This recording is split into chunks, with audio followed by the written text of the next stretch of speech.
what's up guys? It's Akila from mealprep.asia and today we are making healthy baked crispy salmon, also known as Salmon Katsu.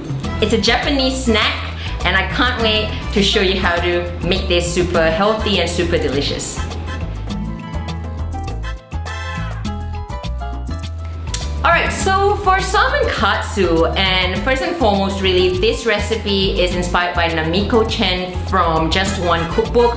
I love her recipes. I've substituted some ingredients in there and make it a little bit more meal prep friendly. You can take this as a snack, as one of your snacks in the day to regulate your blood sugar level. But this is awesome. I've got it baked, so you don't need to deep fry it, and all this unnecessary oil wouldn't be in this recipe. So enjoy this, okay? All you need to do now is grab a pen and paper and find out what you need. We do need some salmon fillets. I am actually doing 6 servings of this, so I'm using about 280 grams of salmon fillets. If you want it skinned off, it's up to you. I've got it skinned on in this recipe.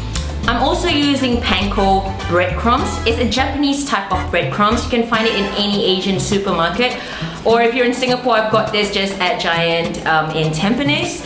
I'm also using whole grain flour. Alright, so the thing about whole grain flour, and in the original recipe, it's just a normal all-purpose flour, but today I'm actually just using whole grain flour, okay?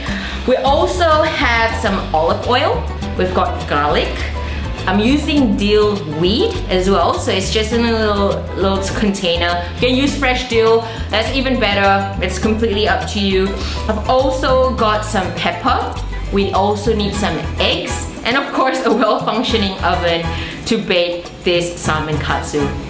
If you have all of that, then let's get started.